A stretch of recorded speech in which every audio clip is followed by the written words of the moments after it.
Fala pessoal, Gustavo Lima aqui e vamos para a aula 8 do canal, tá? Vamos falar um pouquinho hoje sobre algo muito interessante, que é quando você deve trocar os exercícios do teu treino, né? Percebo que as pessoas têm uma certa dificuldade nisso de quando trocar, por que trocar, é melhor trocar ou é melhor não trocar, né? E isso acaba sendo muito interessante de vocês entenderem, porque muitas vezes manter uma periodização, manter uma rotina, manter uma frequência é muito melhor do que ficar trocando o tempo inteiro, tá? Então hoje vamos falar sobre quando você deve trocar os exercícios. Entretanto, se inscreva aqui no canal para não perder os vídeos da quarta e todo sábado, tá? Então, vamos lá. Quando você deve trocar o seu treino? Há um tempo atrás, era muito difundida a ideia de você fazer uma confusão muscular, né? Ou seja, a cada treino, a cada sessão, você fazer uma sessão diferente, uma sequência de exercícios diferente, treino de forma diferente, porque você ia pegar o seu músculo de surpresa e quando o seu músculo fosse pegado de surpresa, ele não ia entender o que estava acontecendo, você conseguiria fazer mais microtraumas, né, ou microrupturas na sua fibra muscular e isso potencializaria a sua hipertrofia através de células satélites e tudo mais. Entretanto, né, existe algum detalhe importante nisso.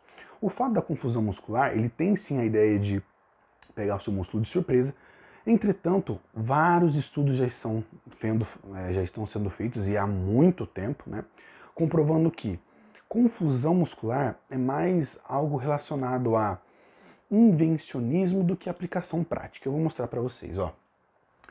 O que a confusão muscular traz no treino, né? Primeiro, ela traz o maior dano muscular. Se você treina hoje de um jeito, na próxima sessão de treino você treina de outro, você realmente vai pegar seu músculo de surpresa. Só que ao pegar o seu músculo de surpresa, você dá toda vez estímulos diferentes. Então, o seu corpo ele não fica nunca preparado para aquele estímulo, né? Que é a ideia da confusão muscular. Só que perceba, por que o treino não pode ter adaptação? Né? Eu acho que assim, da mesma forma que você dirige carro, quanto mais você dirige, mais você consegue dirigir de uma forma muito melhor. Quando você trabalha em um determinado ponto específico, quanto mais você trabalha naquele ponto, melhor você fica. Quanto mais você treina a falar em público, mais fácil fica de você falar em público, mais fácil fica de você performar em público. No treino de musculação é a mesma coisa. Então, se você traz um treino onde você tem adaptação, o que isso traz? Maior controle motor, maior direcionamento de carga, maior força e maior hipertrofia. Porque pensa comigo, se você está fazendo um agachamento livre e você se adapta àquele exercício, você consegue ter um melhor controle. Ou seja, você não fica bambeando mais para poder fazer o agachamento, você consegue melhorar a sua estabilidade e o seu controle, então você consegue fazer os agachamentos de uma forma muito melhor, a sua técnica aumenta demais. E isso vai trazer o quê? Controle motor, ou seja, você tem maior estabilização, maior equilíbrio e você consegue fazer o quê? Direcionamento da carga, ou seja, você consegue colocar mais carga e não perder a técnica, consegue aumentar, consegue progredir nas cargas. E essa carga que você vai utilizar vai ser direcionada para onde? Para o músculo certo. Porque perceba, o supino que você fazia quando você começou o seu treino é diferente do mesmo supino que você faz um ano depois que você treina. Você consegue fazer de uma forma muito melhor, com mais carga, com mais técnica. Isso tudo é performance. Por quê? Porque você gerou adaptação. Essa adaptação trouxe o controle do motor, ou seja, controle do movimento. Isso fez um direcionamento da carga para onde? Para o seu peitoral, então ele evoluiu, ele aumentou e consegue fazer com mais cargas. Você aumenta a força desse peito, ou seja, você colocando mais cargas, mais tensão, gera mais hipertrofia. Então, a ideia da confusão muscular, pessoal, é uma balela, tá? É algo só para vender alguma coisa, só para trazer um invencionismo, uma modinha pro treino. Não façam isso, tá? Façam o básico, que é o quê? Treinos que geram adaptação, que vai te gerar controle, direcionamento da carga, força, hipertrofia a longo prazo. Porque quanto mais você se adaptar àquele exercício, mais carga você vai utilizar, mais técnica você vai conseguir manter por mais tempo e, consequentemente, mais hipertrofia para o seu peito, para sua dorsal, para o seu bíceps, para o músculo que você está trabalhando em específico, tá? Então, primeira coisa, confusão muscular, balela, foquem na adaptação ao treino. Não tem problema você manter treino por mais tempo, tá? Aí você pode perguntar, pô, mas e que tanto? Né? Que tempo que eu posso fazer isso? Vamos lá, ó.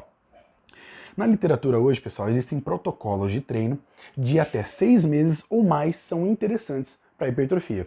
Isso mesmo, você pode ficar 6 meses fazendo o mesmo treino. Até porque quem é homem, por exemplo, que faz peitoral, sempre fez supino. Né? O cara não. É dificilmente tirar o supino do treino dele. Todo treino de peito tem supino. Todo treino de braço tem rosca direto com barra W. Todo treino de dorsal tem remadas. Todo treino de quadríceps tem agachamento livre. E isso é por muito, muito tempo. Então não necessariamente você precisa ficar trocando o tempo inteiro. E sim, 6 meses ou mais podem te trazer evolução naquele mesmo treino. Desde que você module a intensidade e o volume. Isso aqui são as variáveis básicas do treinamento, tá?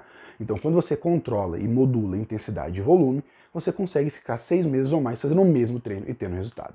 O problema é que para muitas pessoas fica muito chato, né? Você ficar fazendo o mesmo treino durante 6 meses. E muitas vezes a evolução é pequena, é no detalhe. E a pessoa não tem a capacidade de falar, não, pô, eu vou aumentando aqui, melhorando aqui. Não, ela não consegue mais fazer aquele treino. Então, existem outros protocolos, né? Protocolos, por exemplo, na literatura que mostram que 12 semanas acabam sendo interessantes também, para trazer adaptação ao treino e estímulos miofibrilares e sarcoplasmáticos. O que seria isso? Traduz. Bom, quando a gente fala de estímulos miofibrilares, pessoal, nós estamos falando literalmente do crescimento da sua fibra. O seu músculo ele é composto por várias fibras musculares. E quando a gente treina, a gente cresce essas fibras. E ao crescerem essas fibras, o seu músculo cresce. Porque o seu músculo é composto por várias fibras. Então, quanto mais fibras você cresce, mais o músculo também vai aumentar o seu tamanho. A parte sarcoplasmática é aquilo que fica em volta do músculo, é aquilo que fica como, vamos dizer, como fonte de energia para você fazer. Então, estoques de creatina, estoques de glicogênio, estoques de moléculas de ATP, que vão tudo dar o quê? Energia para você treinar. E quando você mantém essa adaptação, você tem condições de mais energia para poder treinar e condição de maior ganho de fibra. Então você só ganha mais fibra se você tiver mais condições para treino, que é o quê? Ganho sarcoplasmático e ganho miofibrilar. Entretanto, 12 semanas para algumas pessoas ainda assim podem ser um pouco extenuantes, né? Por ficar aí 3 meses fazendo o mesmo protocolo de treino. Para essas pessoas existem outros protocolos de treino que envolvem de 6 a 8 semanas. 6 a 8 semanas, pessoal, geralmente a gente utiliza para consultoria online. Por exemplo, com as minhas clientes, eu utilizo o protocolo de treino de 6 a 8 semanas. Pô, posso utilizar para 12 semanas? Posso, mas de 6 a 8 semanas acabam sendo interessantes. E por que isso? Quando a gente fala de treinamento online, a gente está falando de um controle, de um cuidado que a gente tem com cada cliente, mas desde que ela faça parte dela. E a gente sabe que muitas vezes as pessoas não acordam motivadas para ir para o treino, não acordam sempre com aquela disposição e tal para fazer o treino, porque existem acontecimentos na vida das pessoas, né, imprevistos. Então, de 6 a 8 semanas acaba sendo um tempo bom, né, de protocolo de treino. Por quê? Primeiro, traz aderência ao plano, tá? Toda vez que a pessoa tem aderência ao plano, ela consegue fazer mais, ela consegue performar melhor. E quando a pessoa tem aderência ao plano, ela diminui o risco de queda de performance. Por quê? Pessoas que fazem treino durante muito tempo, às vezes acham chato. E quando a cliente, ou no caso você que é praticante, acha o seu treino chato, a sua performance cai, porque você não tem aquela motivação, você não tem aquele gás para poder fazer. Então o protocolo de 6 a 8 semanas, além de trazer uma aderência ao plano pelo volume baixo de tempo, ou seja, apenas 2 meses, comparado a 12 semanas e 6 meses, é um tempo menor, né, considerável. Isso vai fazer o quê? Maior aderência ao plano, que vai fazer um menor risco de queda de performance, aumentando a motivação ao plano. E isso aqui é um círculo, né? Se a pessoa tem maior aderência ao plano, ela diminui o risco de queda de performance. Se diminui o risco de queda de performance, quer dizer que a motivação dela está sempre alta. Se a motivação dela está sempre alta, volta a ter mais aderência ao plano. Então isso aqui é um círculo, né? Que não para, é um ciclo infinito, que vai e volta, vai e volta. Então, qual seria um tempo ideal para que vocês trocassem o treino de vocês? 6 meses eu não digo. Por quê? Porque fica muito difícil manter um treino por 6 meses sem controle. Nesse caso, eu sugiro, né, que vá atrás de um treinador, de uma pessoa que consiga te auxiliar, caso você queira, né, praticar o mesmo treino por mais tempo. Aí o controle de volume e intensidade acaba sendo mais interessante. Caso você queira optar por 12 semanas, acaba sendo interessante também. Você tem que fazer o controle do seu treino ainda assim, vai ser um pouco menor, mas acaba sendo interessante para você ter estímulos miofibrilares e sarcoplasmáticos de uma forma interessante. Agora, caso você queira trabalhar de 6 a 8 semanas, acaba sendo interessante, porque além de você ter todos esses ganhos, você tem a melhor aderência ao seu próprio plano ou o plano, caso você prescreva o treinamento para alguém.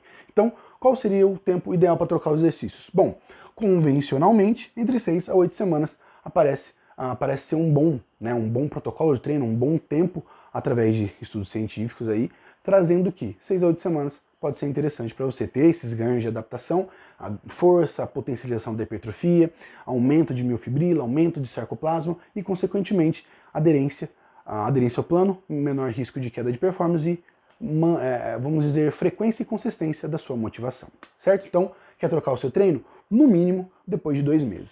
Escolha um treino, fique pelo menos 2 meses com ele e tenha os melhores resultados, certo? Então, espero que vocês tenham gostado. Qualquer dúvida, deixa aí nos comentários e bons treinos. Não esqueça, menos de que 8 semanas não vai ser muito interessante para você. Fui!